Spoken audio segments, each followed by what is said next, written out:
Touch me again and I'll end you, she told the Mafia boss. He smiled and shocked everyone. The neon sign of the Corvale Grill sputtered, casting a sickly pink light over the cracked pavement. It was 2 a.m. Ivy Moreno's feet throbbed in her worn-out sneakers, a dull ache that radiated up her spine.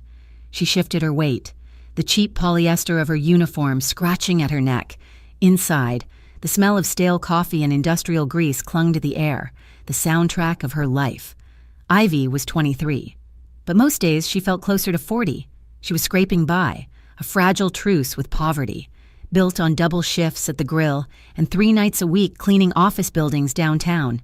Every dollar was split between rent on their tiny, drafty apartment, the electric bill, and whatever was left for food. It was all for Max. Max was 12.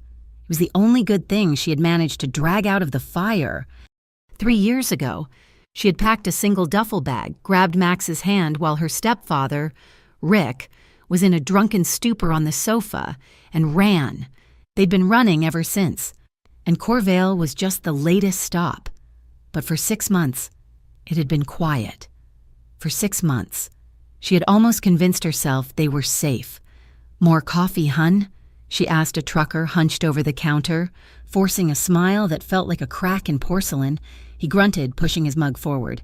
She was totaling receipts, her mind a frantic abacus, when Sal, the cook, barked from the kitchen. "Ivy, trash now," she sighed, pulling the straining black bag from the can. "On it." The back door groaned open into the alley. The air was damp and cold, carrying the competing stenches of rotting food and city rain. She dragged the bag toward the dumpster, her head down, already thinking about the bus ride home. That's when she heard the voices, low, urgent. "No excuses. Frankie, you knew the rules." The voice was deep, smooth, and utterly devoid of emotion. "Please, Mr. De Lorenzo, it was a mistake. My kid, he's sick. I needed the cash. I'll pay it back, I swear." The other voice was high, terrified. Ivy froze, hidden by the shadow of the dumpster. She peeked. A sleek black car, the kind she only ever saw in movies, was idling at the end of the alley. 3 men. 2 were shadows in expensive suits. The third was on his knees. Frankie. She recognized him. He owned the bakery down the street. The man he'd called De Lorenzo stood in front of him, illuminated by the single, flickering security light. He was tall, dressed in a black suit so fine it seemed to drink the light. He wasn't yelling. He wasn't threatening. He was just listening, his head tilted, as if considering a business proposition. "A mistake," De Lorenzo repeated. It wasn't a question. "I swear to God." Frankie sobbed.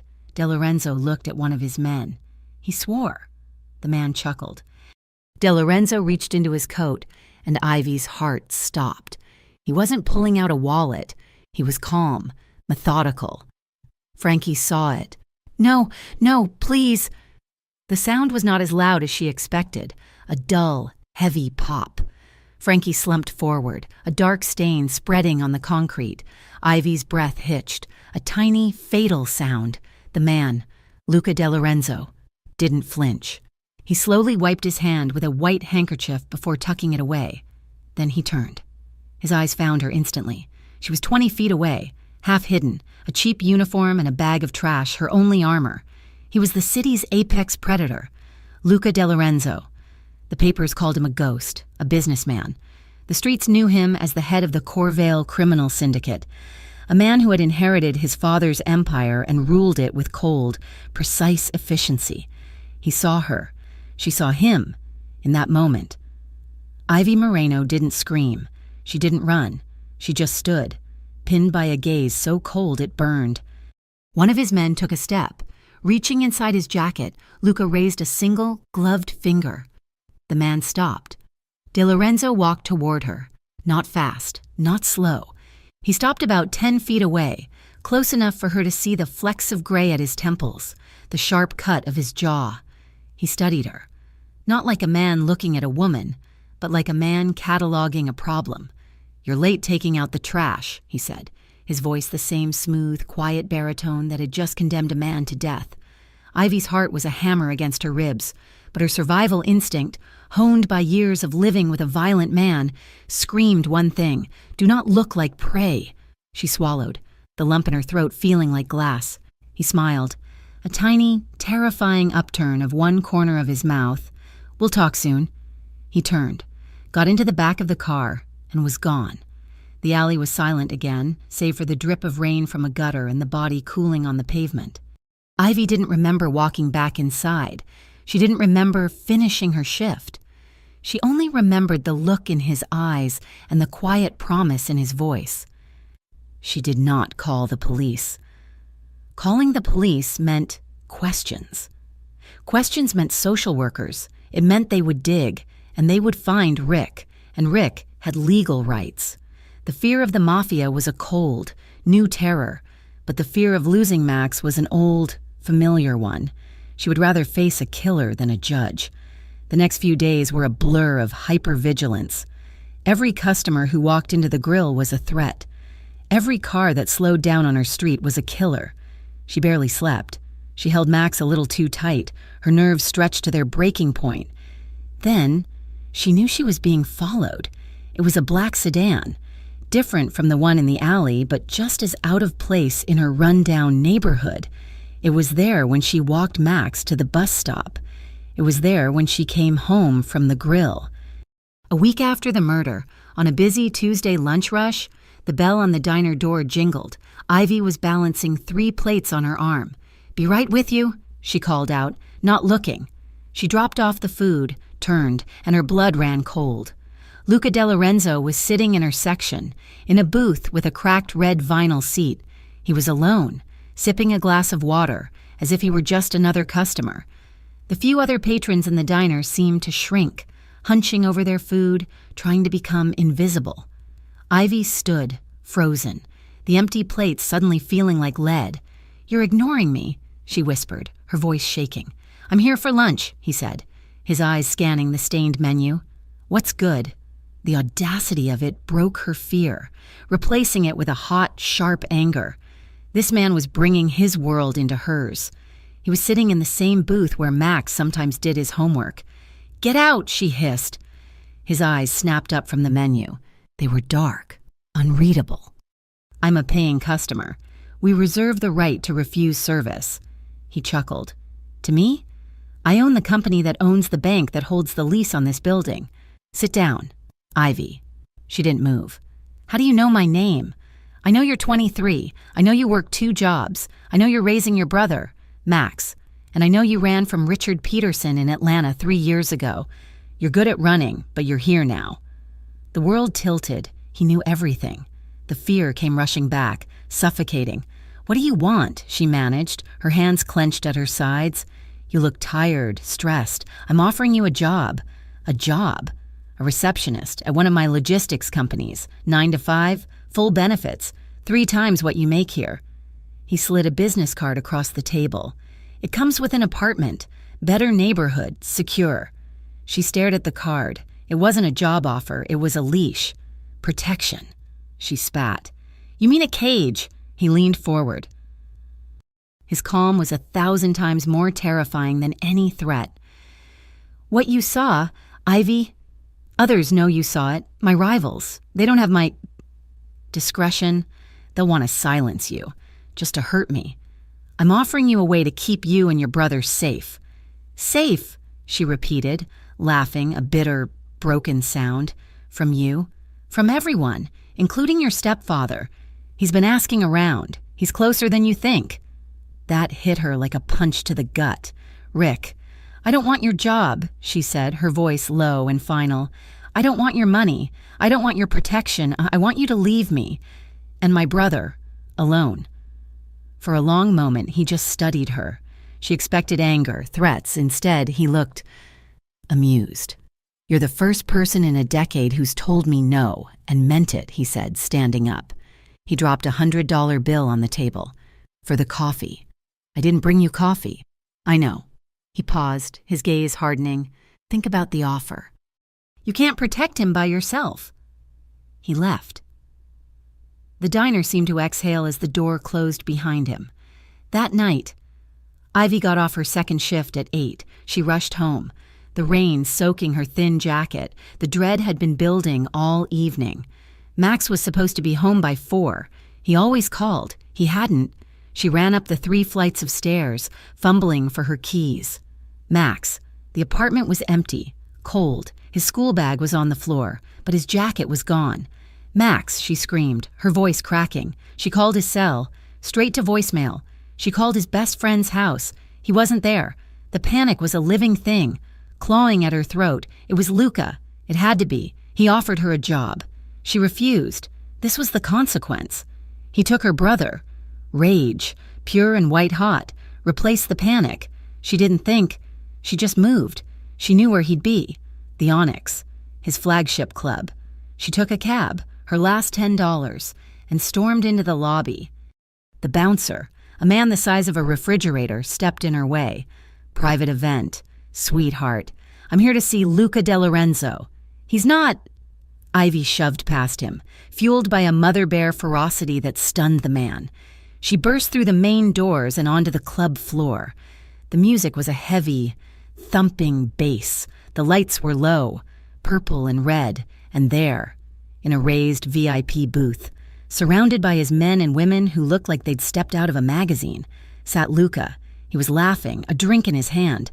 Ivy marched toward him, the music, the crowd. It all faded. She saw only him, his men tensed, moving to intercept her. But she was too fast. She reached the booth. Luca looked up, his smile fading into mild surprise as he recognized her. Ivy didn't say a word. She drew back her hand and slapped him across the face. The sound was a gunshot. The music seemed to stop. The entire club, hundreds of people, went silent. Luca's head snapped to the side from the force of it. His men had guns out, aimed at her heart. In a split second, "Boss!" one of them barked. Luca slowly raised one hand, never taking his eyes off her. The men hesitated, but they didn't lower their weapons. He turned his head back, his cheek bright red. The surprise was gone, replaced by a still, dangerous shock. No one touched Luca De Lorenzo, ever. "Where is he?" Ivy screamed, her voice breaking, tears of rage and terror streaming down her face. "Where is my brother, you monster? You took him!" Luca touched his cheek, his expression unreadable. "I don't know what you're talking about." "Max, you know what I'm talking about. You offered me a job. I said no. So you took him, give him back." She raised her hands to hit him again, but this time he caught her wrists. His grip was steel. "I do not have your brother," he said, his voice low and intense, cutting through the silence. "You're lying. You're a killer." "I am," he said, and the admission silenced her. "But I did not take your brother." Just as she was about to break, to collapse. Her phone buzzed in her pocket. She fumbled for it, her hands still trapped in his. He let her go. The caller ID was an unknown number. "Max?" she answered, sobbing. "Ivy, it's Officer Davies. We're at the, 3rd precinct. We've got Max here. Is he okay? Is he hurt?" "He's fine, shaken up, but fine. He said a man was following him from school. He got scared and ran, hid in a convenience store until they closed. Then the owner called us. He's safe, ma'am." Ivy's legs gave out. She sagged against the velvet rope of the booth. A man was following him. She looked up at Luca. Her face, which had been flushed with rage, was now pale with a new, dawning horror. It wasn't him. It was Rick. Luca watched her, his expression hard. He knew. He had known. She fled the club. After she had picked up Max, after she had held him and cried and listened to his trembling story about a man with mean eyes who had followed him for blocks, she took him home. She barricaded the door with a chair. She sat in the dark, watching her brother sleep, until a knock came. She didn't move. The knock came again, soft but firm. She went to the door, her heart pounding. She looked through the peephole. Luca De Lorenzo was standing in the dimly lit, peeling hallway of her apartment building. She opened the door, the chain still on. "He's an associate of Richard Peterson," Luca said, his voice quiet, not bothering to identify who he was. "A low-level enforcer. Rick must have put the word out." "How do you—" "He knows you're in Corvale, Ivy. He's here. That's who was following your brother." "I'll leave." she whispered, her voice dead. "We'll run again, and he'll find you again." Luca said. He pushed gently on the door. The chain strained. "He'll find you, and he'll have the law on his side. You took his stepson. He's my brother. The law doesn't care. He's a child. You're not his legal guardian." He pushed again, harder. "Let me in. Ivy." She unhooked the chain. He stepped inside, and her tiny apartment seemed to shrink, suffocated by his presence. He looked at the chair she had shoved under the knob. He looked at Max, sleeping on the pull-out sofa. "This is not safety," he said. "I don't have a choice." "I gave you one," he said, turning to face her. His cheek was still faintly red. "You slapped me, in front of my entire organization. You accused me. You embarrassed me. I should be angry. Are you?" she asked, her chin up. His eyes drifted over her, and for the first time, she saw something other than amusement or cold business. Something deeper. "No," he said, his voice a low rumble. "I'm not." He stepped closer. "The old threat, the new threat. I'm the only one who can stand between you and both of them. I won't be your property. I'm not asking you to be." He looked back at Max. He's scared. He's sleeping with his sneakers on, ready to run. Ivy's breath caught. "You will take the job," Luca stated. "You will take the apartment. You will let my men watch your brother. You will not run, and you will not hide, because if you do, he will get to you, and I'm the only one who can stop him." She looked at her brother, at his small, sleeping form. He was right. Max was sleeping with his shoes on. "This is not a choice," she whispered. "No." Luca agreed. He moved to the door. "It's not. A car will be here at 7 a.m. Be ready."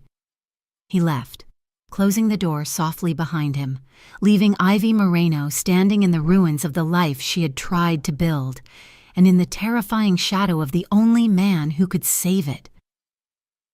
The new apartment was a cage, just as she had expected.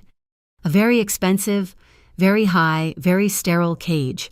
It was a penthouse, perched on the 30th floor of a glass tower that looked down on Corvale like a silent, judgmental god. The furniture was all sharp angles, chrome, and white leather, smelling faintly of chemicals and new money. The windows were vast, floor-to-ceiling sheets of glass that offered a stunning, panoramic view of the city, a city she could see, but not touch. Luca De Lorenzo had been there when they arrived. He stood by the window, hands in the pockets of his dark trousers, a king surveying his domain.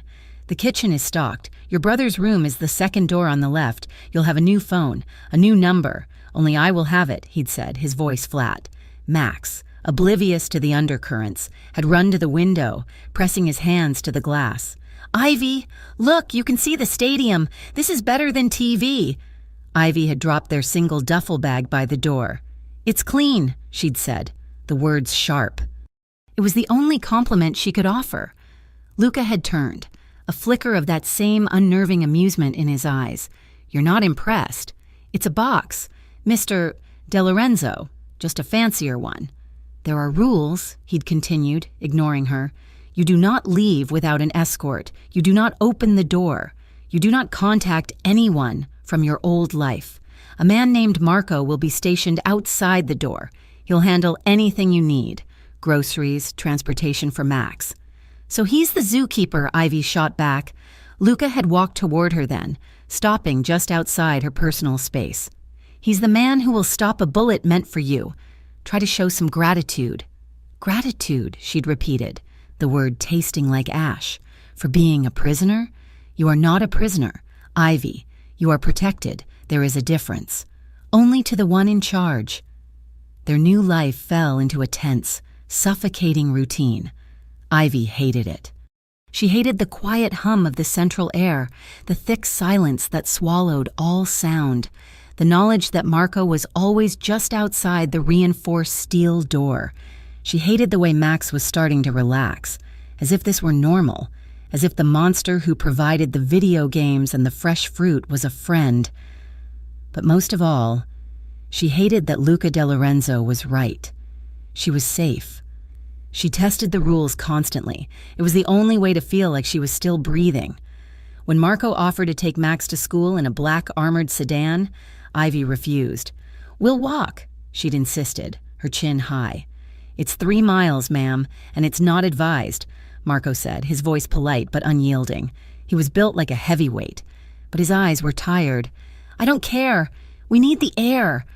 It had taken one phone call from Marco, a low murmur into his cuff, before Luca's voice came through Marco's earpiece, loud enough for her to hear in the echoing hallway. "Let her. Follow them." So she and Max walked, a black sedan crawling along the curb 10 feet behind them the entire way. It was a humiliating public display of her leash. She hated being controlled. She was learning. Hated being questioned. He would appear at the apartment at odd hours. Always unannounced, always in a perfect suit. He never came to see her. He came to check on his investment. He would ask Marco for a report. He would check the locks. He would stand at the window, drinking an espresso, his presence filling the sterile apartment with a low-grade, dangerous energy.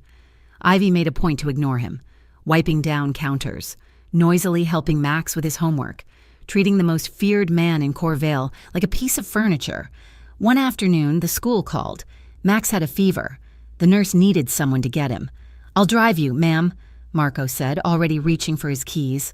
"No," Ivy said, grabbing her jacket. "I'm his sister. I'm going alone. I cannot let you do that." "I don't remember asking your permission," she snapped. She was halfway to the elevator when he stepped in front of her, a wall of muscle and regret. "Please, Ivy, don't make me." She shoved him. It was like shoving a building.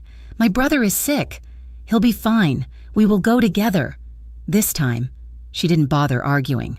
She waited until Marco was distracted by a delivery, and she slipped out the fire exit. The alarm didn't sound. She knew it wouldn't. Luca wasn't stupid, but she was faster than she looked. She was down 30 flights of stairs in under 5 minutes, her lungs burning, her legs shaking. She burst out onto the street, a block from the lobby, and started running. She was free. The air felt different, boss. It was cold, and it smelled like exhaust, but it was her choice. She made it 2 blocks before the black sedan, not Marco's, a different one, sleeker, meaner, skidded to a stop in front of her, blocking the crosswalk. The back door opened. Luca De Lorenzo got out. He wasn't wearing his suit jacket. His white shirt was rolled up at the forearms. He had been in the middle of something. He was furious. But he didn't yell. Rick yelled. Rick threw things. Luca just stood there, his body vibrating with a controlled, terrifying rage that was colder than the wind. "Get in the car," he said. "My brother is sick. I'm getting him. Get in the car." "Or what? You'll shoot me in the middle of the street?" she challenged, her voice trembling. He took 2 long strides and was in front of her. He was so close she could feel the heat rolling off him. He grabbed her upper arm, his fingers digging in, and pushed her toward the open door. "You want to live? You want him to live?" he growled, his voice a low rasp that cut her to the bone. "You stay where I put you." The ride back was silent, suffocating. She sat rigid in the plush leather, staring out the window, refusing to look at him. When they got back to the penthouse, Marco was waiting, his face pale. Luca dismissed him with a nod. The door clicked shut. They were alone. Max was still at school. "He was fine," Luca said, throwing his keys onto the glass table. "A minor headache. Marco's associate picked him up 10 minutes ago. He'll be here in 5. Ivy's relief was so profound it made her weak, and that weakness made her angry. "You have no right," she whispered, her hands clenched. "No right. I have the only right. I am the only reason you and that boy are still breathing. I am the only reason your stepfather's friends haven't bundled you into a van. And this is how you repay me? By running into the street like a suicidal child? I am not your property," she screamed, the words echoing in the huge, empty room. "You don't own me. I'm not one of your cars or your cheap women. I had to get to my brother. You had to follow the rules," he roared, his control finally snapping. He slammed his fist on the table, and the glass didn't break. But Ivy flinched. She hated that she flinched. "You think this is a game?" He advanced on her. "You think you can just walk away? I told you. I cannot protect you if you fight me." He was backing her into the kitchen, his size swallowing the space. You think you're strong. You're not. You're just reckless. You're a liability. He grabbed her arm again, the same arm as before, his grip bruising. That was it. The touch, the assumption of ownership, the echo of Rick's hand on her. Ivy snapped. Touch me again and I'll end you, she hissed, her voice low and shaking with a venom that surprised them both. She meant it. The air went still. Luca froze. His eyes, which had been black with anger, narrowed. He looked at her. Really looked at her. He saw the fire. He saw the desperate, trapped animal. He saw that she was not afraid of him, but of what he represented. And then, the most terrifying thing of all happened. He smiled. It wasn't amusement. It wasn't a smirk. It was a slow, dawning smile of pure, unadulterated shock and respect. His men, stationed in the hall, would have been terrified. No one spoke to Luca de Lorenzo like that. No one lived. Anyway, he let go of her arm.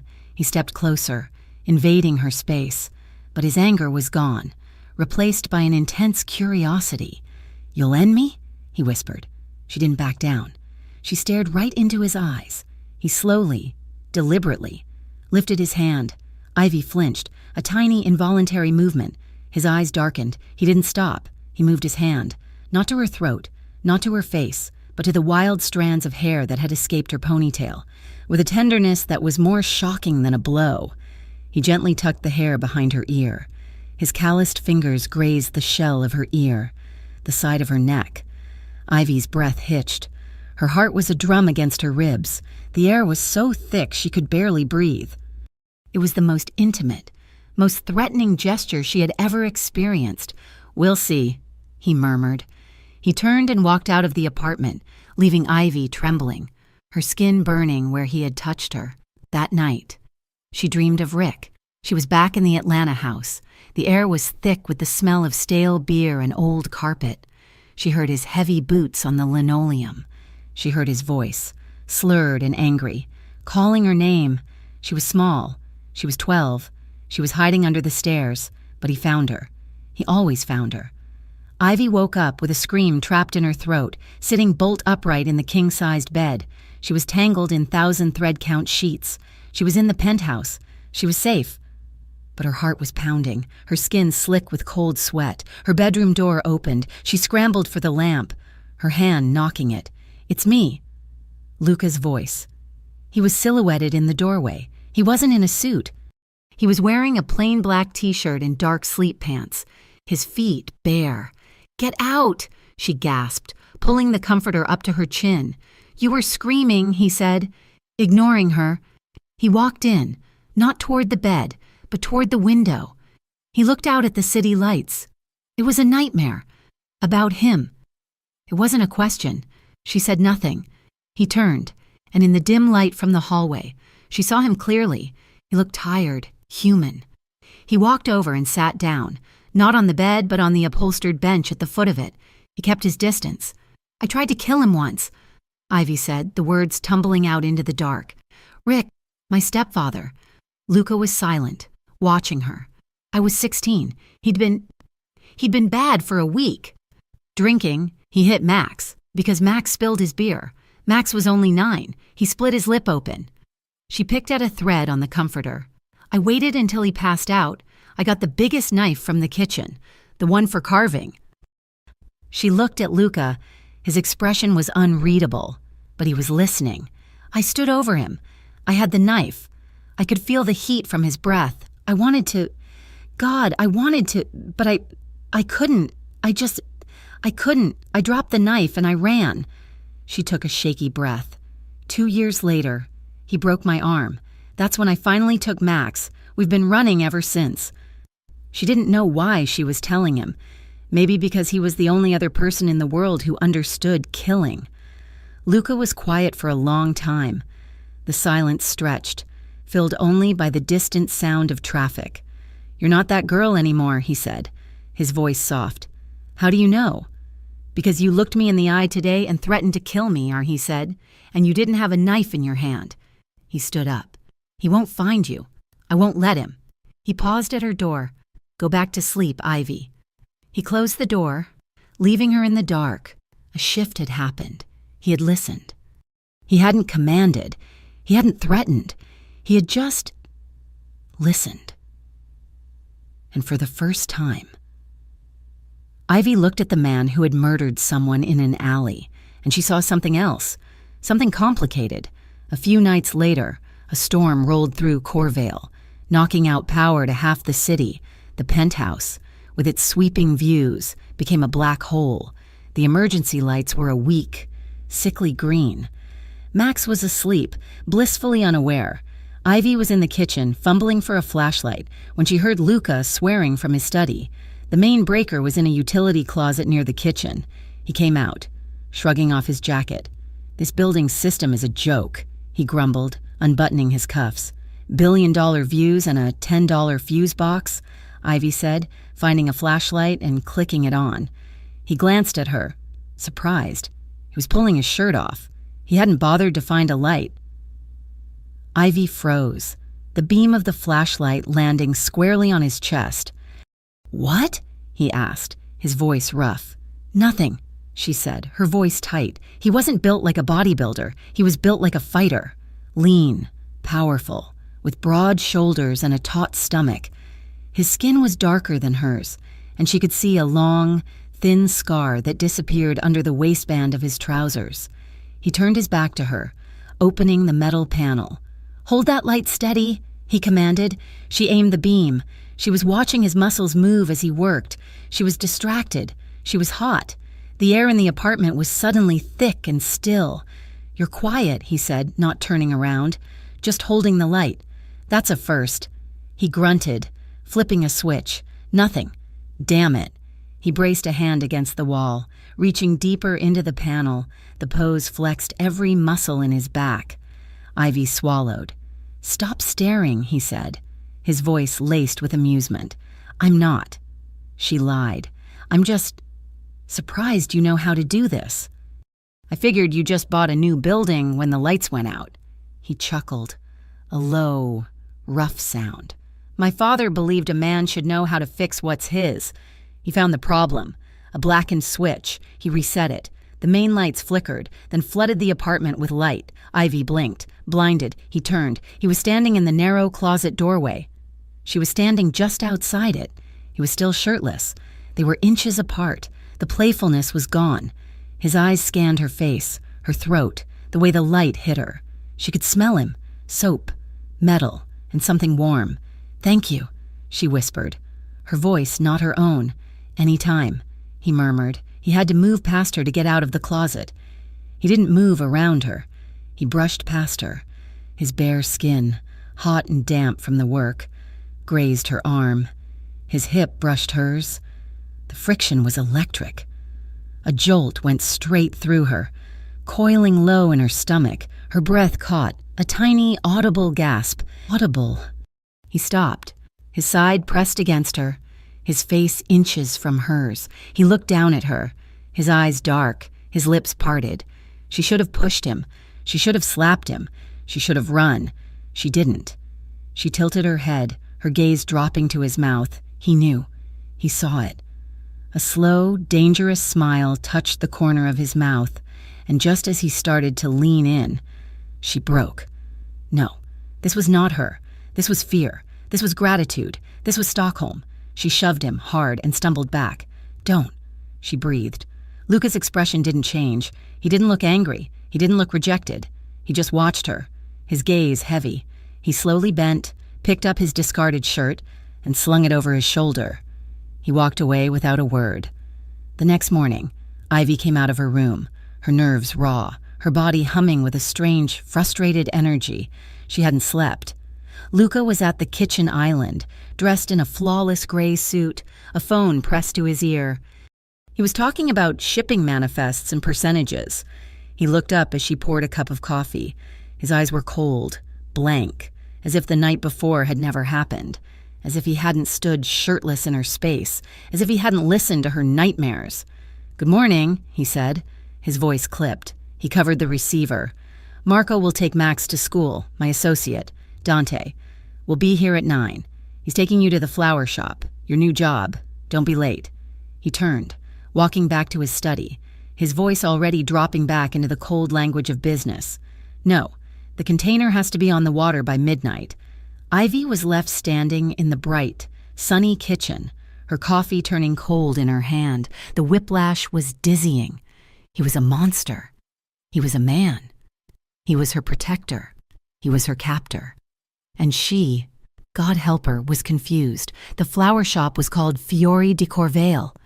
It was an oasis of impossible beauty and cloying sweetness in the concrete heart of downtown. It was also, as far as Ivy could tell, a front. The sheer volume of flowers that moved through it, orchids from Hawaii, roses from Ecuador, tulips from Holland, seemed wildly disproportionate to the number of wealthy patrons who drifted in. But it was a job, and it meant she was no longer just the woman in Luca de Lorenzo's glass tower. She was still a prisoner, of course. Her new shadow was a man named Dante. Where Marco had been polite and weary, Dante was silent, sharp-eyed, and built like a weapon. He didn't drive her. He sat in a black car across the street for her entire 8-hour shift, watching the entrance, working, even in a gilded cage. Felt like breathing again. She needed to feel less kept. She needed to touch things that were real. She arranged bouquets with a frantic, focused energy. Her hands, which had been raw from industrial bleach, now soft from rose water and pricked by thorns. The clients were a new education. The women of Corvale's elite. They drifted in, smelling of expensive perfume and entitlement, and they talked as if Ivy, the new girl trimming stems, were deaf. It's a tragedy. One woman, dripping in tennis bracelets, whispered to her friend one afternoon, his driver's wife, cancer, Luca is paying for everything. All her treatments in Switzerland. He's a saint, the other agreed, picking up a white orchid. A saint, the first woman laughed, a brittle, sharp sound. Darling, he's the one who put her husband in the hospital 2 years ago. This is just balancing the books. My husband says he's a machine, all business. Hasn't been the same since, well, you know. Oh, that was years ago. A rumor. Was it? I heard he buried her in his own garden, with his bare hands. That's absurd. He's a businessman. He gave $50,000 at the hospital gala last week. Only, the first woman sniffed, because the new commissioner of police was in attendance. Ivy kept her head down, her shears snipping a steady rhythm, a saint and a monster, a killer who paid for cancer treatments, a man who murdered a baker in an alley and ran a high-end flower shop. The more she heard, the less she understood him. Her new routine, the quiet lull of her new life, lasted exactly 1 week. Her presence, she learned, had not gone unnoticed. It was a Tuesday. A courier, not their usual one, brought in a single, small package. It was a sleek black box, tied with a simple black ribbon. No card. For the shop? Her manager, Elena, asked. No name, just the address, Ivy said, frowning. Probably a sample from a new vendor. Open it, dear. Ivy untied the ribbon. She lifted the lid. The smell hit her first, a sour, sickening wave of rot. Inside, nestled on a bed of white satin, was a single rose, but it was not a rose from their cooler. It was dead, blackened, dried, and crumbling at the edges. Under it was a small, embossed card. 4 words, "You'll wilt too." Ivy's blood didn't just run cold. It evaporated. This wasn't Rick. This wasn't a custody battle. This was a message from his world, the world of men who killed in alleys. Elena, seeing her face, rushed over. Ivy, what is it? Oh my God. Dante was through the door in less than 10 seconds. The bell on the door jangled violently. He saw the box. He saw Ivy's face. He didn't speak. He grabbed the box, grabbed Ivy by the arm, and pulled her toward the door. We're leaving. My shift. Now. He didn't take her to the penthouse. He drove her deep into the financial district, to a tower of black glass that seemed to scrape the sky. He marched her through a private lobby, into a private elevator. When the doors opened, they were in Luca de Lorenzo's office. It was vast, occupying the entire top floor. The desk was a slab of polished black marble. The man behind it was on the phone, his suit jacket off, his expression grim. He saw her. saw Dante's hand on her arm, and his eyes narrowed. "I'll call you back," he said, and ended the call. "What?" he demanded. Dante placed the box on the desk. Luca looked at it, then at Ivy. "She received this at the shop." Luca's face was a stone mask. He opened the box. He read the note. For a second, he did nothing. Then, very slowly, he closed the lid. He looked at Dante. "Get out. Lock the building down. I want the source of this. I want the courier. I want the company.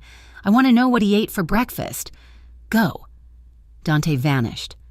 The silence in the room was absolute. Luca hadn't moved. He was just staring at the black box. "This is your world," Ivy whispered, her voice shaking. "This is what you brought me into." He looked up, and his eyes were not cold. They were on fire. A black, burning rage that made her skin crawl.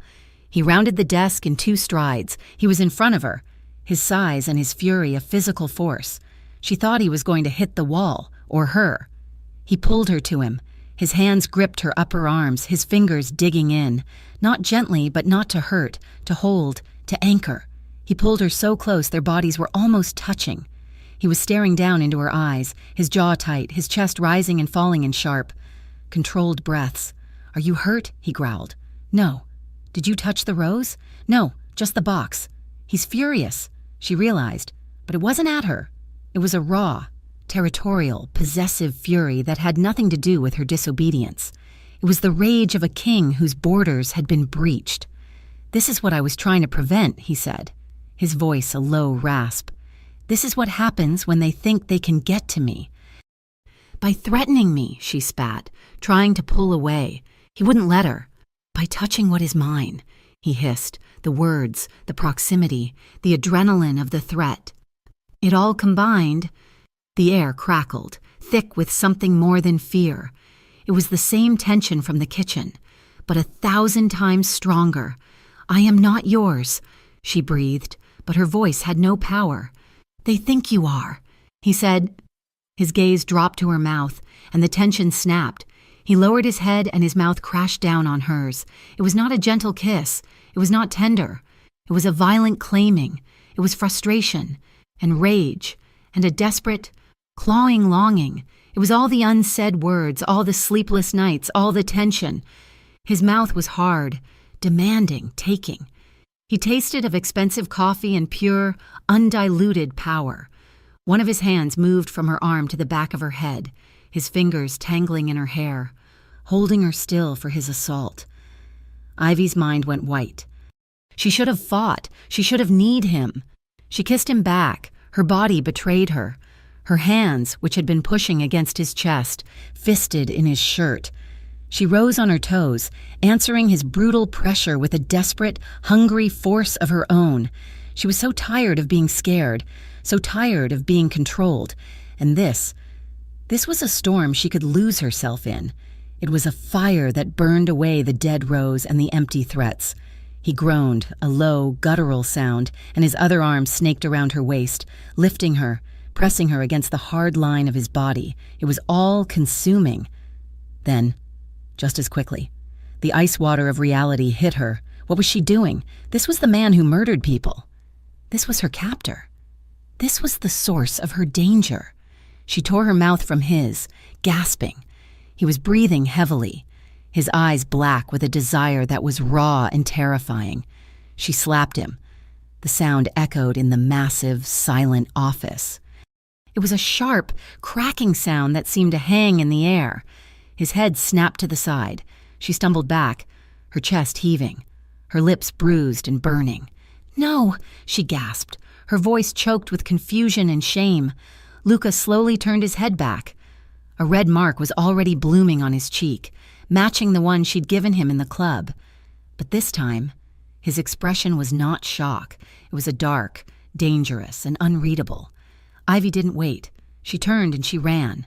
She fled the office, ignoring the elevator, and slammed her hand against the button for the stairs, needing to escape him, but mostly needing to escape herself. That night, the penthouse felt smaller than ever. She locked her bedroom door. She sat in the dark for hours, her body humming with a strange, frustrated energy. She was angry at him for touching her, but she was furious with herself for letting him, for wanting him. When she finally crawled into the massive, empty bed, her hand brushed something under the pillow. It was cold, hard. She scrambled back, her heart leaping into her throat, and switched on the lamp. A gun. It was a heavy, black, semi-automatic pistol. It was lying where her head should have been. Her blood ran cold. Was this a threat? Then she saw the note, a single, thick piece of cardstock, folded once. She opened it. His handwriting was sharp, elegant and aggressive. Only if you mean it. She stared at the words. It took her a full minute to understand. Touch me again and I'll end you. Her threat, her words thrown back at her. He wasn't threatening her. He was arming her. He was giving her the weapon. He was acknowledging her threat, her power, and giving her the means to follow through. She picked up the gun. It was heavy, real. This was not a test. This was a statement. Ivy began to understand. Luca De Lorenzo didn't want a broken, obedient thing. He wasn't trying to own her. He was trying to make her safe, even from himself. He was trying to forge her into something that could survive his world, on her terms. A few nights of tense, fragile silence passed. Luca was gone. She didn't see him. The flower shop was closed for renovations. She was back to being a prisoner in the tower, but now she was a prisoner with a loaded gun under her mattress. Max, ever the innocent, was the one who broke the silence. They were eating dinner, a takeout he'd requested. He was meticulously picking onions out of his noodles. Ivy. Yeah, Bud? Is Luca your boyfriend? Ivy choked on her water. What? No, Max, no. Why would you even... He's not... Max shrugged, his expression serious. Okay. I just wondered, because he looks at you funny. Funny how? She asked, her voice tight. I don't know, like you're his homework, and he doesn't know the answer, and it's making him really mad.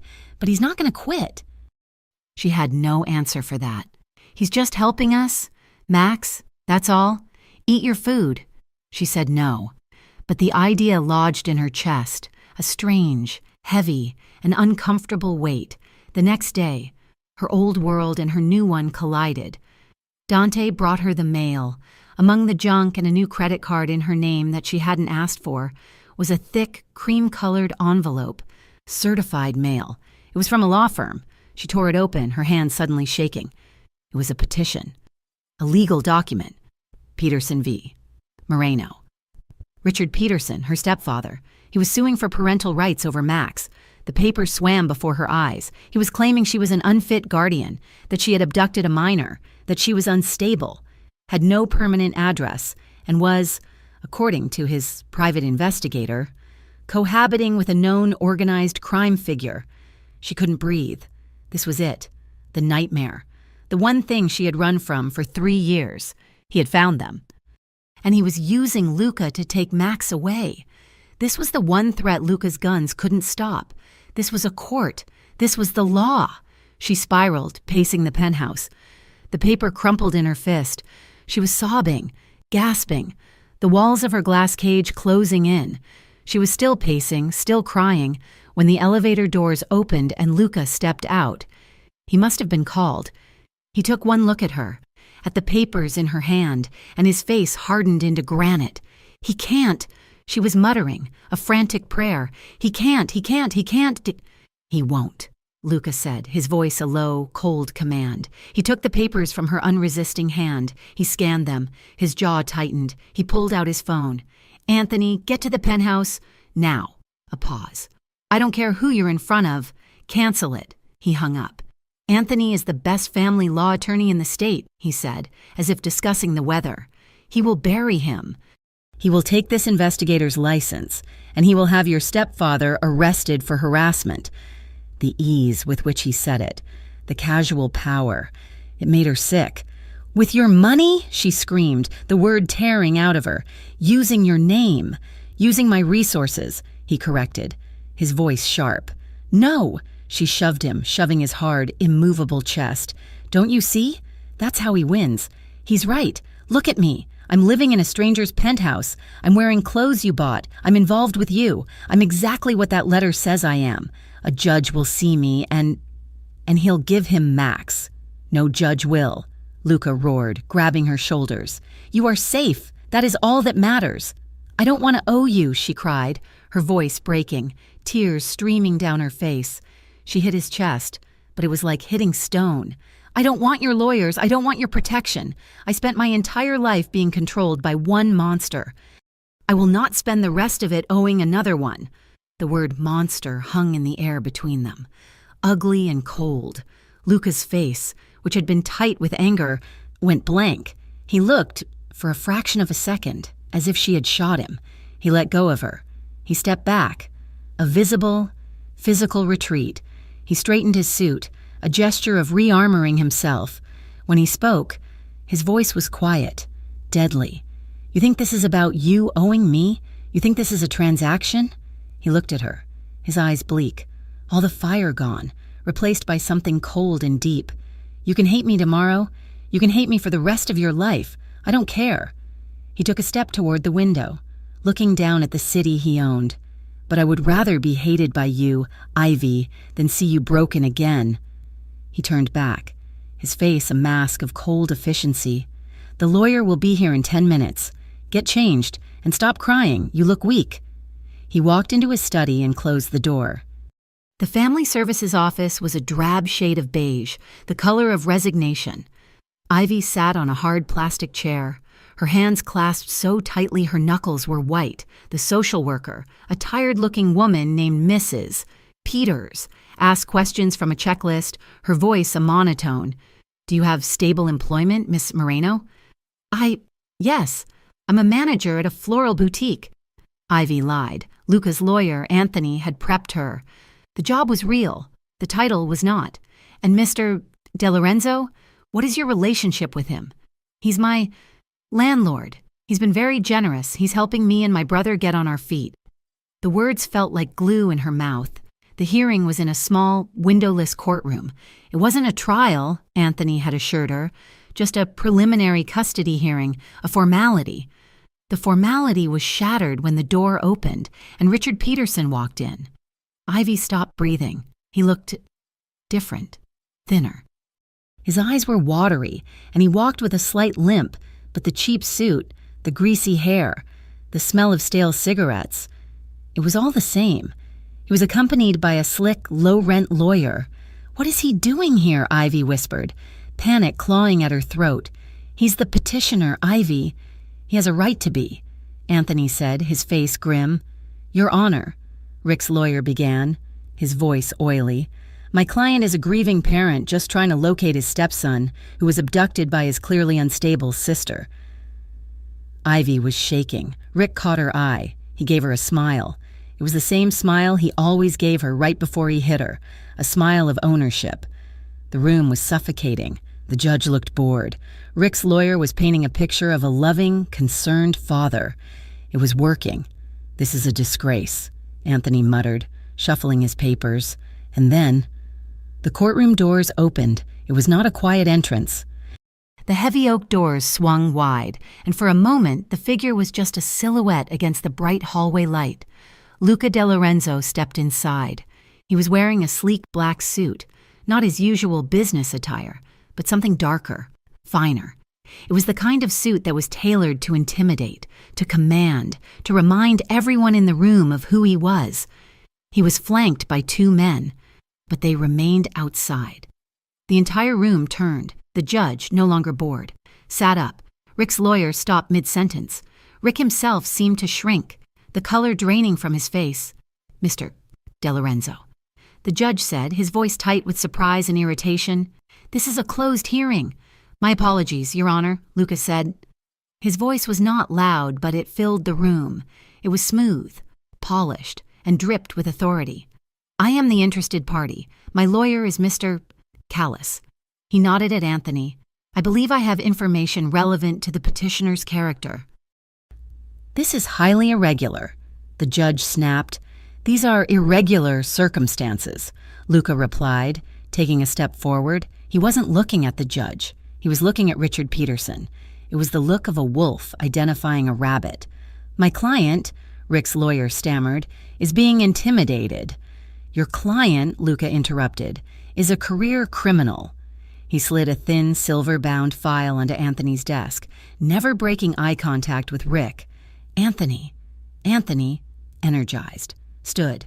Your Honor, we have new evidence. We have documentation of the petitioner's actual record, not the one he's presented. He has no record, Rick's lawyer protested. A few youthful indiscretions, expunged.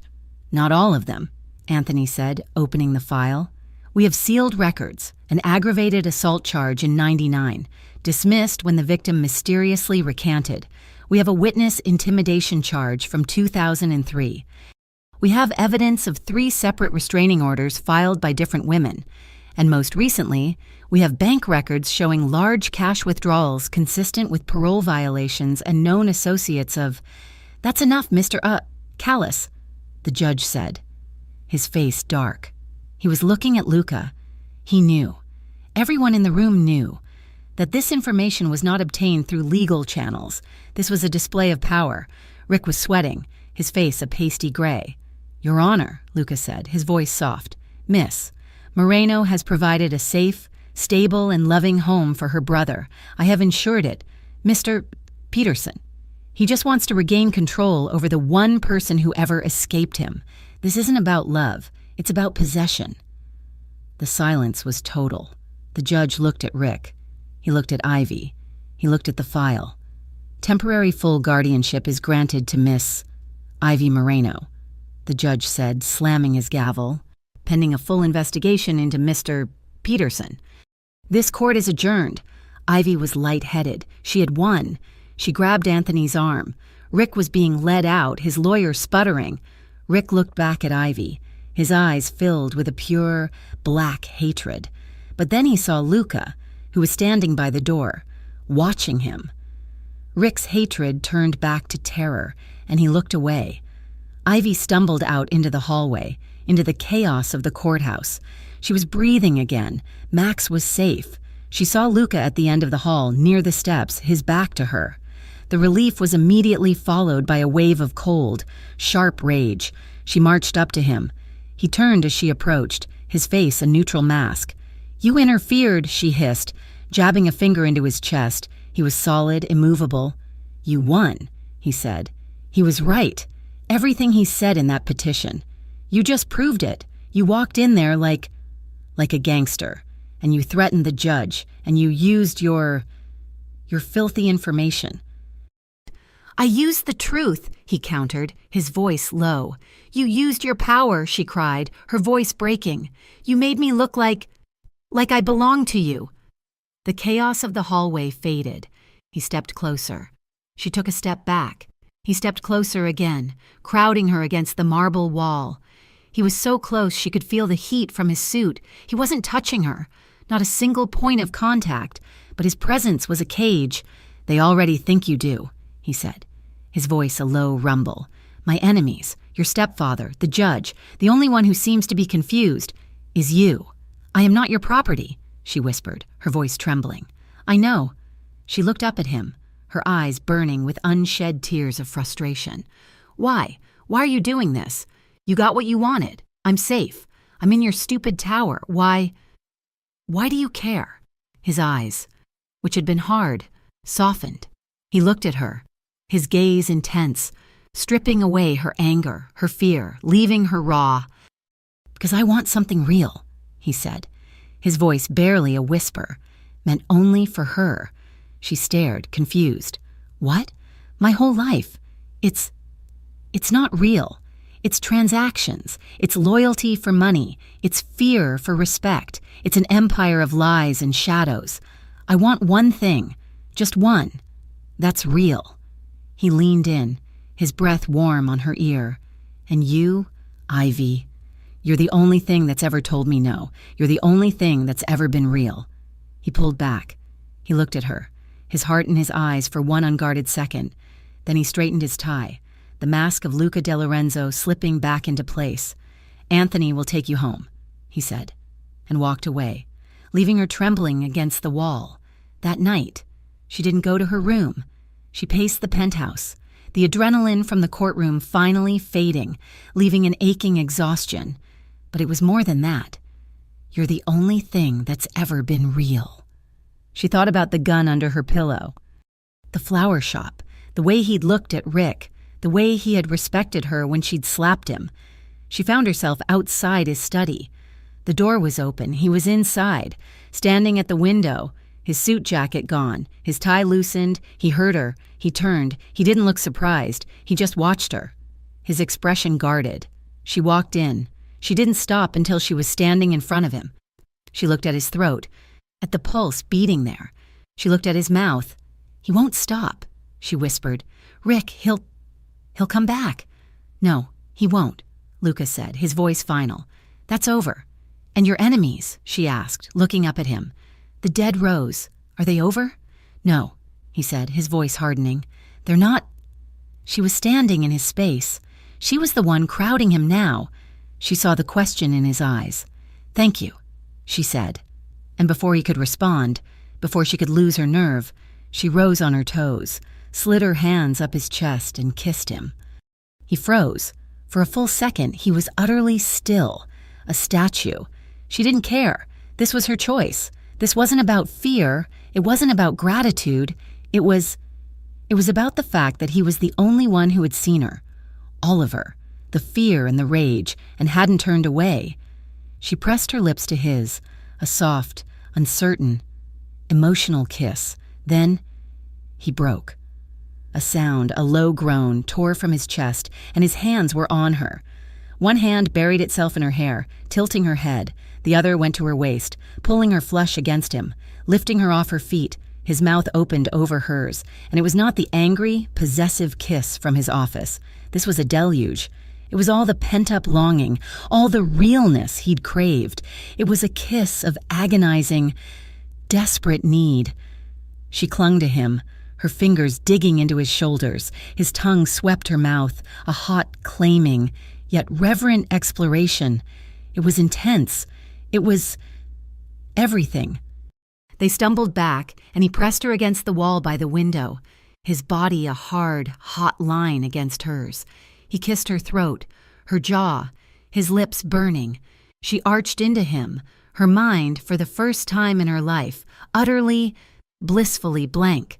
He moved back to her mouth, his lips softer now, asking, not just taking. And she gave. And then she stopped. She put her hands on his chest. Wait! He pulled back instantly, his chest heaving, his eyes black with desire. But he didn't push. He didn't demand. He just waited. His hands stayed on her, but they were a support, not a cage. Luca, wait, she breathed, her forehead pressed to his. What is it? He rasped. I need... She shook her head, trying to clear it. I need to know this isn't me paying you back. For the lawyer, for Max. His face, which had been soft with passion, hardened slightly. And I need to know, she continued, her voice trembling, that this isn't you.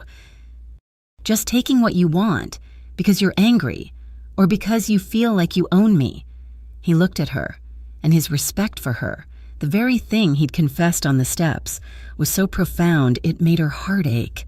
He slowly, deliberately, removed his hands from her waist. He stepped back, giving her space. I will never, he said, his voice hoarse, take anything from you that you don't offer. Ivy. He turned, running a hand through his hair. I will never be him. He didn't have to say Rick's name. The ache in her heart was a new, strange and painful thing. He was giving her the one thing no one else ever had, a choice. He took a deep breath, rebuttoning his shirt, rearmoring. You were right about the rose. The shift in topic was jarring. What? Rick didn't find you on his own. That lawyer. He was hired 2 days after the rose was sent. He turned to face her. All business. Someone in my organization is feeding information to my rivals. They gave them you. They gave them your stepfather. They're trying to use you to distract me, to break me. The cold fear returned. A mole. Yes, and until I find him, this penthouse, it's not safe.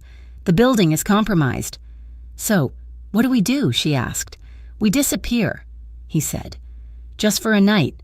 2 at most. I have a place no one knows about. We leave. Now." The place was a cabin, high in the mountains 2 hours outside of Corvale. It was not a cabin in the rustic sense. It was a modern structure of glass and dark wood, built into the side of a cliff. But it was simple, small. It had a fireplace, a bed, and a sofa, and no one else. No Dante, no Marco. The silence was profound. No traffic, no sirens, just the sound of the wind in the pine trees. Luca built a fire. He was wearing jeans and a simple gray Henley, and he looked younger, less like a boss. "You're not scared," he noted, watching her as she stood by the window, looking out at the black, empty wilderness. "Of what? The dark?" she said, turning. "I've been in the dark my whole life. This is quiet." They sat on the floor in front of the fire, a bottle of wine he'd found open between them. They talked. He didn't ask her about Rick. He asked her about her. "What did you want to be?" he asked. "Before all this, I don't know," she said, tracing the grain of the wood floor. "A teacher. I'm good with Max." "You're good with everyone," he said. "You manage those women at the flower shop. They're vipers." She laughed. It was a real, rusty sound. "You're just a monster with a heart of gold, aren't you?" His smile faded. "No, I'm just a monster." The silence settled again, but it was comfortable. "Luca? After I ran," she said, her voice small. "With Max, I didn't." She took a breath. "I've never let any man touch me. Not since. I couldn't. A handshake, a brush in the street. I'd panic." She looked at him, her confession hanging in the warm air. "I'm broken. I think." He didn't move for a long time. He just watched her, his eyes filled with a deep, aching sadness that was not for himself, but for her. He put down his wine. He moved, not fast, not slow, and knelt in front of her. She flinched. Her old instincts. "Ivy," he said, his voice a low, soft rumble. He held out his hand, palm up, a question. Her heart was pounding. This was not a boss. This was not a captor. This was just a man. Slowly, she put her hand in his. His skin was warm, calloused. He brought her hand to his lips and kissed her knuckles. Then, he let it go. He reached up, his movements agonizingly slow, giving her every opportunity to pull away. He cupped her face, his thumb brushing her cheekbone. "You are not broken," he whispered, his gaze reverent. "You are the strongest person I have ever met." He didn't kiss her. He didn't ask for more. He just held her face. That night, it was cold. The fire was dying. "Take the bed," he said, grabbing a blanket for the sofa. "No," she said, her voice small. "Don't." He paused, understanding. She wasn't asking for that. She was just tired of being alone. "Don't," she said again. "Stay." He watched her for a long moment, then nodded. They got into the bed, fully clothed, Ivy in her sweater and leggings, Luca in his Henley and jeans. They lay on top of the comforter, on their backs, staring at the ceiling, a foot of space between them. The silence stretched. "Good night, Ivy," he said, his voice rough. "Good night, Luca." She lay awake, listening to his breathing. He was so close. She was safe. She turned on her side, facing him. He turned, facing her. In the dim light from the dying fire, she could just see his outline. Slowly, hesitantly, she reached out her hand. He met her halfway, his fingers, strong and warm, wrapped around hers. They locked together, a perfect fit, his strength, her fire, and they stayed like that, their fingers locked until the sun came up. The drive back to Corvale was silent, but it was a new kind of silence, not the tense, suffocating quiet of their first car ride, but a heavy, thoughtful one. When they arrived at the penthouse, Luca held the elevator, and Ivy walked in beside him. When they stepped out, he didn't lead her to the door. He waited for her to walk through it. It was a small change. It was everything. The woman who had left for the cabin had been a survivor. The woman who returned was something else. The fear that had lived in her veins for a decade, the constant low-grade hum of run, hide, fight had finally receded. It was replaced by a cold, clear, and quiet anger. The first thing she did was walk to the gun under her pillow. She picked it up, feeling its solid, balanced weight. She walked into Luca's study, where he was on the phone, his back to her. He was speaking Italian, his voice sharp, a command. Ivy clicked the safety off. The sound was tiny, but it cut through his words. Luca froze. He finished his sentence, hung up the phone, and turned. Very slowly. She was standing in the doorway, the gun held loosely, pointed at the floor. "You taught me how to use a fuse box," she said, her voice even. "You gave me this. You never taught me how to use it." A slow smile, the one that still terrified her, touched his lips. "I was waiting for you to ask." She didn't want to just know how to use his gun. She wanted to know how to use her own body. "I want to learn," she said. "I'll have the gun range prepared," he said. "No," she said, placing the gun on his desk. "Not just that. I want to learn how to fight, how to hurt someone who grabs me, how to break a hold. I'm tired of being protected. I want to be dangerous." He studied her, the respect in his eyes so profound it was almost a physical touch. "I know a man," he said. The man was a woman, a small, terrifying Russian woman named Katerina, who had, as Luca put it, a different skill set. For 2 weeks, while Luca hunted for the mole in his organization, Ivy trained. Katerina met her in a private gym in the building. There were no pleasantries. It was 6 hours a day of brutal, painful, and empowering work. Katerina taught her leverage. She taught her how to use an attacker's weight against them. She taught her how to find the weak points, the throat, the eyes, the knees. But most of all, she taught Ivy how to take a hit and get back up. "You are small," Katerina said, her voice a gravelly monotone, as she pinned Ivy's arm. "This is good. They will not see you. But your anger. It is loud. It makes you sloppy. Fight with your head. Your anger is a tool. It is not the weapon." Ivy learned to be quiet, inside and out. Her body ached, a constant throb. She was covered in bruises. But with every day, the last vestiges of the victim she had been were beaten out of her. Luca would watch sometimes.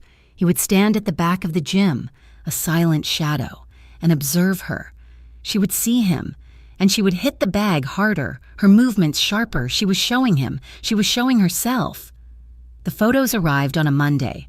They were delivered by Dante, who now looked at Ivy with a new, wary respect. The envelope was plain. Inside, there were 3 photos. Ivy's blood turned to ice. It was Rick. He was at a table at an outdoor cafe. He was smiling, his greasy charm on full display, and sitting across from him, laughing, was Antonio Galliano, Luca's primary rival. "He's using him." Luca's voice was a low growl from behind her. She hadn't heard him enter. He took the photos, his jaw tight. "Galliano, he's using your stepfather as bait. He's broadcasting it. He's telling me. I can touch your woman, I can touch her past." Luca went to his desk, all business, his face a mask of cold fury. "Dante, find Peterson. I want him removed, off the board." "No." Both men turned to look at her. "No," Ivy said again, her voice shaking, but not with fear, with that cold, clear anger. "Ivy, this is not a discussion," Luca said. "He is a liability. Galliano is using him to draw you out, to draw me out. And that's why you can't touch him," she said, walking toward the desk. She looked at Katerina's words in her head. "Fight with your head. He's my monster, Luca. He's my last ghost. If you have him removed, he wins. He makes me a victim one last time. He makes me the girl who had to have her new monster kill her old one." Luca stared at her. "What are you suggesting?" "I'm suggesting I finish this my way. You use the law to get me custody. But this is outside the law. This is about fear. And he's been using it on me my whole life." She tapped the photo. "He's not a threat. He's a pawn. He thinks he's smart, dealing with Galliano, but he's just a pathetic, stupid man. He's not trying to kill me. He's trying to scare me. He wants me to run. So, what's the plan?" Luca asked, his voice quiet. "I don't run," Ivy said. "I meet him." Luca was on his feet. Absolutely not. In public, a crowded place, a place he can't try anything, she said, her mind racing. He sent me these, right? He wants me to know, he wants me to be scared, so I'll call him. I'll agree to meet him. I'll tell him he wins. I'll give him money. I'll get him to say it. Say what? That he's working with Galliano. That this is a setup. That he's violating his parole by associating with known felons. That he's threatening me. Ivy, that's insane, Luca said. Is it? She said. You have your way of doing things. This is mine. I will meet him. You will have your men everywhere, but I will be the one at the table. I'm not hiding in your tower while you clean up my messes. Not this one. He looked at her for a long, agonizing minute. He was at war with himself, the protector versus the man who respected her. 100 feet, he said, his voice rough. My men are never more than 100 feet away, and you are wearing a wire. The meeting was set for a crowded food court at the city plaza. It was loud, bright, and filled with people. Ivy sat at a small table, a cup of coffee she hadn't touched in front of her. Luca's men were everywhere. She saw Dante, dressed as a businessman. She saw 2 others, dressed as city workers. She knew there were more she couldn't see. She wasn't wearing a wire. She was wearing a small, 3-inch blade strapped to the inside of her wrist, Katerina's final gift. Then she saw him. Rick. He sauntered over, a new cheap suit on his back, a triumphant smirk on his face. He thought he'd won. Ivy, baby, he said, sliding into the seat. You look good. Rich. This guy's treating you right, huh? What do you want, Rick? What do I want? I want my family. I told the judge. I just want my boy. You want money, she said, her voice dead. He leaned in, his smile fading, the old, mean glint in his eyes. My new friends. They're very generous. They told me all about you, about him. Told me he's got a weakness. He tapped the table. You. So you're just a delivery boy, Ivy said. Galliano's errand boy. His face darkened. I ain't nobody's errand boy. We got a partnership, and he wants you. He wants to meet you. And me. I'm just here to collect. I'm not going anywhere, and you're not getting any money. He laughed, a short, ugly bark. You don't get it, do you? You're still that stupid, skinny girl. You're gonna come with me, right now, or I'm gonna start screaming. I'm gonna tell all these people you're a whore, that you're abusing my boy. How's that look for your new boyfriend? He was reaching for her. His old move, the grab, the thing that always came before the hit. You're pathetic, Ivy said. He lunged, grabbing her wrist. You ungrateful little... It was the parole violation. It was the assault. It was all she needed. She didn't panic. She didn't scream. She did what Katerina taught her. She let her body go with the pull, using his momentum. Her other hand, the one he wasn't holding, was already free. She brought her left hand up, triggering the release. The blade was in her palm. She drove it hard into the meatiest part of his thigh, under the table, out of sight. It wasn't a deep cut, but it was a message. Rick's eyes went wide. A high, thin, gurgling sound escaped his throat. He looked down. He looked at her. The confidence was gone. He saw her, really saw her. She was not the girl he'd raised. He tried to stand, but his leg buckled. He screamed, a piercing animal sound. She stabbed me. The crazy girl stabbed me. People were turning, shouting. Ivy stood up slowly, her heart pounding, but her hands steady. She let the blade clatter to the ground. 2 police officers, who just happened to be there, were on him in a second, guns drawn. He grabbed me, Ivy cried, her voice high and terrified. A perfect performance. He's been stalking me. I have a restraining order. Dante was at her side, his coat around her shoulders, pulling her away from the scene. It's okay, ma'am. You're safe. They had him. Assault. Parole violation, association with a known felon, attempted kidnapping. Rick was going away, this time for good. When she got back to the penthouse, Luca was standing by the window. He was not pacing. He was absolutely still. She walked in, and Dante closed the door behind her. Luca turned. His face was pale, his eyes black holes. He looked at her, searching for any sign of injury. Are you hurt? His voice was a rasp. No. He crossed the room in 2 strides. He didn't yell. He didn't accuse. He pulled her against him, his arms crushing her, his face buried in her hair. It was not a gentle embrace. It was a desperate, violent, silent holding. He was shaking, or she was, maybe both. He held her for a long, long time, his breathing ragged. Then he pulled back, just enough to look at her, his hand still gripping her shoulders. He was proud, and he was furious. The 2 emotions were at war in his eyes. "Don't," he whispered, his voice cracking. "Don't you ever do that again." He kissed her then, a hard, desperate kiss that tasted of fear and relief. That night, the tension between them was a living thing. The ghosts were gone. Rick was in a cell. The last tie to her old life was severed. She was new, and she was free. She showered, the water scalding hot, washing away the smell of the food court and Rick's cheap cologne. She put on a simple silk robe, one he had bought her. She walked to his bedroom. The door was open. He was standing by the window, just as he had been when she arrived, shirtless, his back to her, looking out at the city. He heard her. "Ivy," he said, his voice rough. "You should sleep." "I can't." He turned. His chest was a landscape of old scars and new energy. He was the most dangerous man she had ever met, and he was the only one she trusted. She walked toward him, her bare feet silent on the thick carpet. She didn't stop until she was standing in front of him, so close she could feel the heat from his skin. "Ivy," he warned, his voice a low growl. She rose on her toes and kissed him. It was not the angry kiss in his office, or the desperate, thankful kiss at the courthouse. This was a deliberate choice. She kissed him, and for a moment, he was still, his hands at his sides, his control absolute. She pulled back. "You told me," she whispered, her hands finding his chest, her fingers tracing the scars, "that you would never take anything I didn't offer." She looked up, meeting his black, burning gaze. "I'm offering." A shudder went through him. His control broke. He kissed her. His mouth was not hard, not demanding. It was reverent. His hands, the hands that had taken lives, came up to cup her face, his thumbs brushing her cheekbones. His touch was agonizingly tender.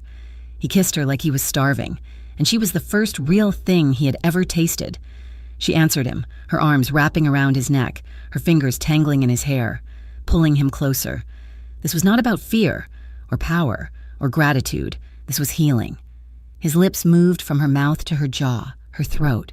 "Ivy," he breathed, his voice thick with a decade of loneliness. He lifted her, his arms sliding under her, and she wrapped her legs around his waist. He carried her to the bed, never breaking the kiss. He laid her down, his body covering hers, but he held his weight, not crushing her. He was giving her space. Even now, he pulled back, his eyes searching hers in the dim light. A question. She answered by sliding her hands up his chest, her nails lightly scraping his skin. She pulled him down. Every movement, every breath between them felt like a secret being told. He touched her, not with possession, but with a desperate, gentle curiosity. His fingers traced her collarbone, her shoulder, her side. He was learning her. And she held him, not in fear, but in strength. She was not a broken thing he was fixing. She was a woman, whole and strong, meeting him as his equal. He untied her robe, his movement slow. His gaze was worship. He kissed the bruises Katerina had left, his lips a soft, healing balm. They moved together, a slow, perfect, and desperate dance. It was not the fast, frantic passion of a cheap thrill.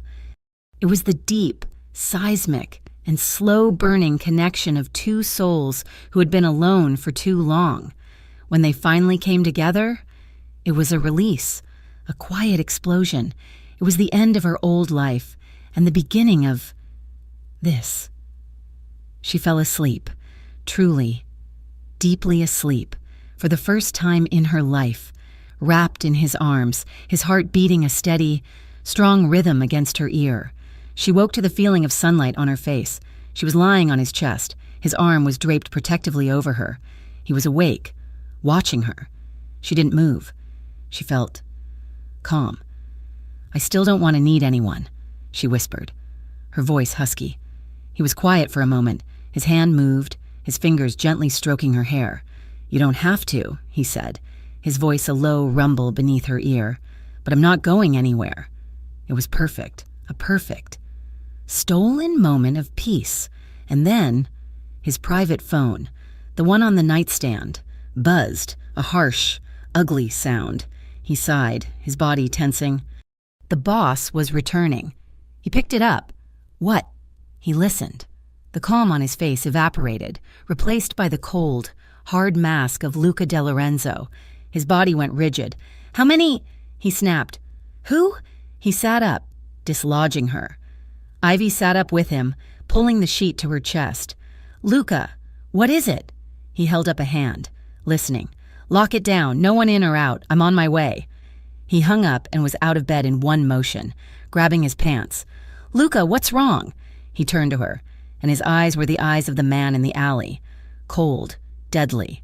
"Galliano," he said. "He just bombed the Onyx. My club." "A bomb," she gasped, scrambling out of bed, grabbing her robe. "It's a trap. He's trying to get you there. Luca, don't go." He was already pulling on a shirt, grabbing his keys, his gun. "He's not just trying to trap me," he said, his voice a low, terrifying growl. "He's telling me that what I did to Rick, he can do to me. He's telling me he's not afraid." "Then wait." "Call your men," she pleaded. Grabbing his arm, he stopped. He looked at her hand on his arm. He cupped her face, his thumb brushing her lip, and kissed her. A hard, fast, and desperate kiss. It was a promise and a goodbye. "I have to finish this," he said. He walked to the door, a soldier going to war. He paused, his hand on the frame, and looked back at her. His eyes filled with a new, dark purpose. "For you." The penthouse was a war room. The calm, sterile space of Ivy's protection was gone, replaced by a tense, electric hub of activity. Men in dark suits moved with quiet urgency. Phones were a constant low murmur, and a large screen showed security feeds from all over the city. Luca stood in the center of it all. A black shirt pulled on, the sleeves rolled up his forearms. He was not the cold, calculating businessman. He was a general. His voice was a low, sharp command that cut through the noise. "Dante, you take the east perimeter. Marco, the west. Galliano's men will be expecting a full frontal assault. They won't get it." Ivy watched from the doorway, her robe clutched tight. This was his world, the one she had only ever seen from the outside. "He won't be there," Luca continued, his voice dropping. "Galliano, he's a coward. He's sending someone else to do his work, someone he thinks I trust." "The mole," Dante said, his face grim. "The traitor," Luca corrected, his eyes black. "He's been my friend for 20 years. He was my father's right hand, and he has been feeding Galliano information for 6 months, ever since I took the port contract." He turned, and finally saw Ivy. His men discreetly looked away. "You should not be here," he said, his voice softer, but still hard. "He's a friend?" she asked, her voice small. "He was my brother," Luca said, the betrayal a raw wound. "He was at the cabin. He knew about the flower shop. He gave Galliano the dead rose. He gave him Rick." He turned back to the map. "He's the one who planted the bomb at the Onyx. He knew the security codes. He's meeting Gagliano's men at the old cannery, thinking he's getting his final payout." "You're going?" Ivy said, walking toward him. "I am finishing this.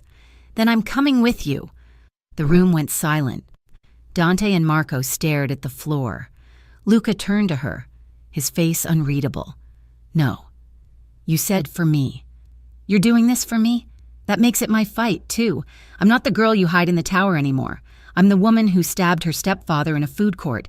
You don't get to unmake me now." "Ivy," he said, and his voice was a low, dangerous warning. "No."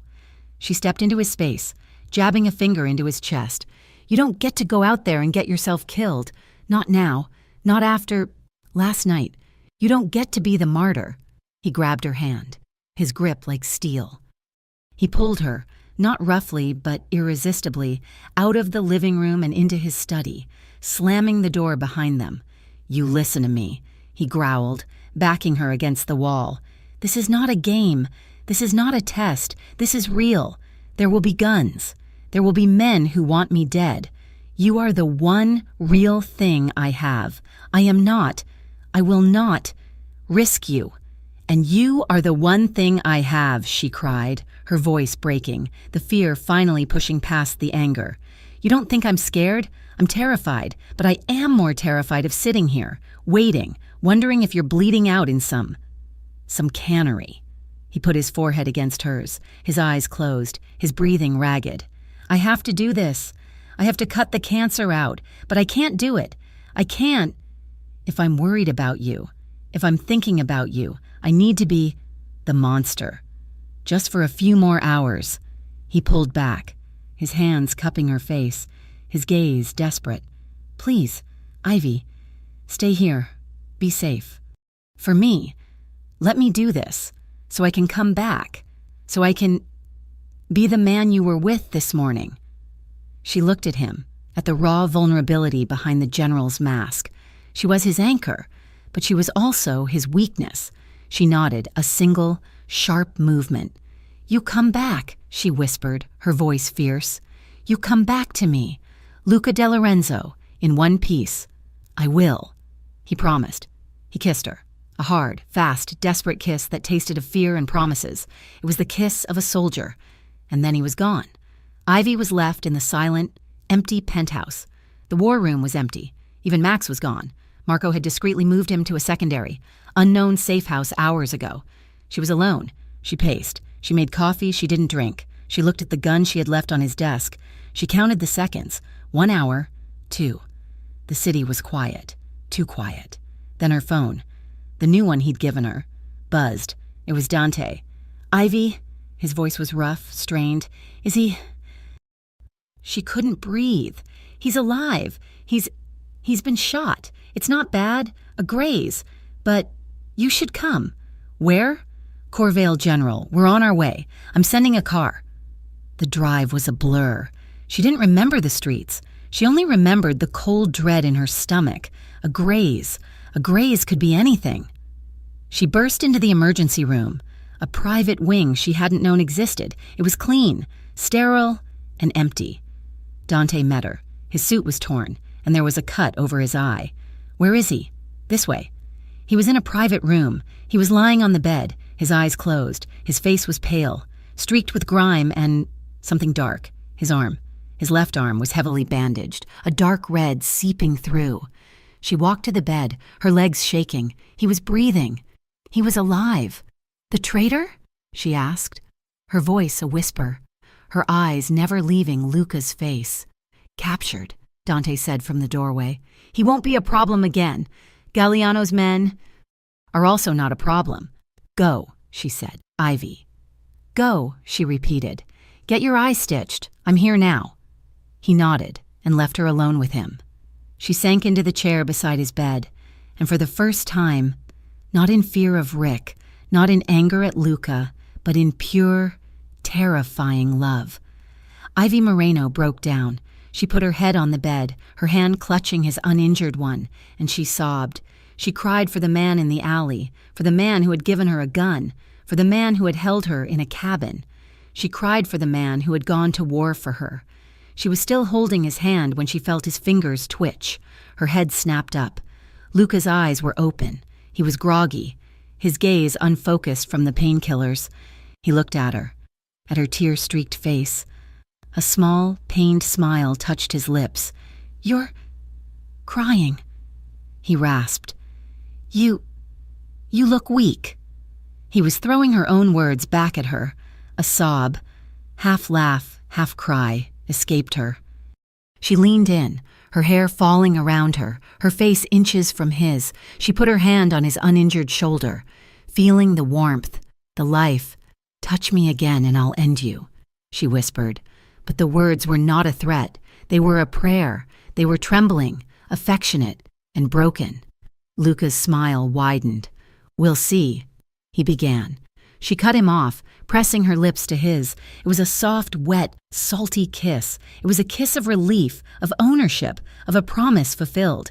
It was the realest thing. in a room that smelled of antiseptic and death. When she pulled back, he was wide awake, his eyes clear. "You're a mess," he murmured, his thumb brushing her cheek. "You're an idiot," she countered, her voice thick. "But I'm your idiot," he said. Luca recovered slowly. He hated it. He was a man of action, and he was confined to a bed. Ivy stayed by his side. She became the terror of the private wing. She vetted his food. She interrogated his doctors. She sat in the corner of his room, Katerina's training manual open, while he had his tense, quiet meetings with his men. She was a silent, watchful, and terrifying presence. She was, as Dante put it, the new boss. Luca just watched her, his eyes filled with a pride and an adoration that was so profound, it was almost painful. One afternoon, a nurse brought in a card. "It's from your son," the nurse said, confused. Looking at Luca, Luca frowned. Ivy took the card. It was a piece of construction paper, folded with a picture drawn in crayon.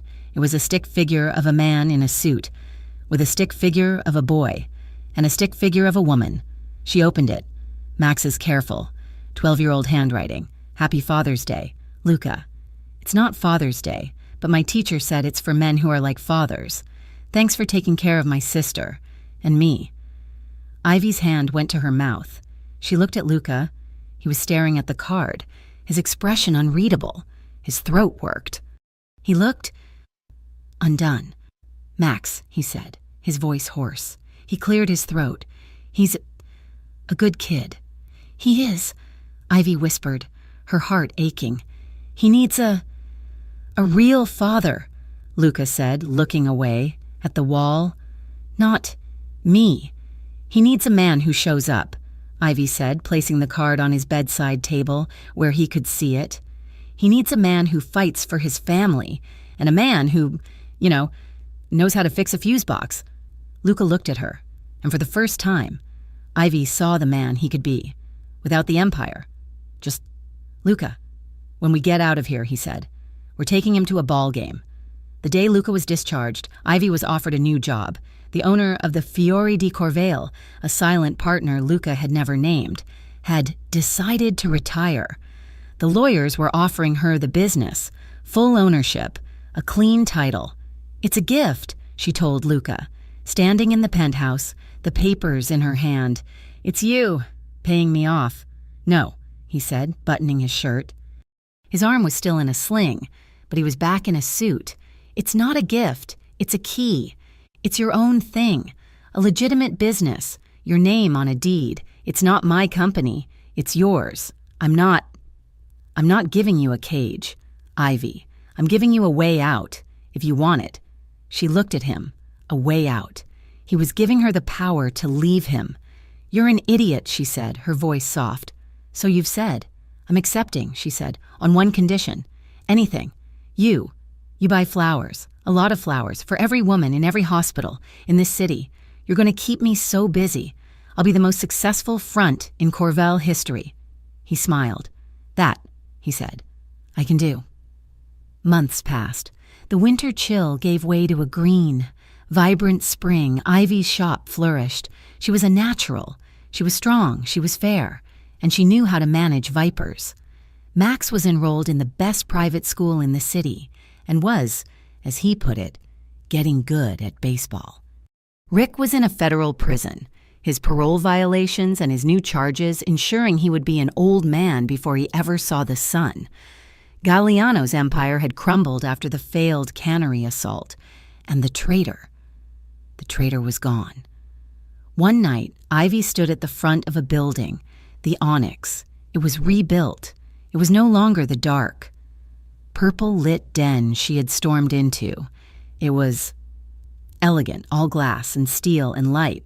It was hosting a massive charity gala, a fundraiser for the Children's Hospital. Ivy was not in her old polyester uniform. She was wearing a deep, emerald green dress that clung to her. Her hair was down, and she was not a guest. The new Onyx was co-owned, 50%. De Lorenzo Industries, 50%, and Fiori di Corvale, LLC. She was standing at the entrance, a name on the deed, a woman on her own terms. The doors opened, and Luca walked out. He was in a black tuxedo, his arm completely healed. He was no longer the bruised soldier. He was the king in his castle. He stopped when he saw her.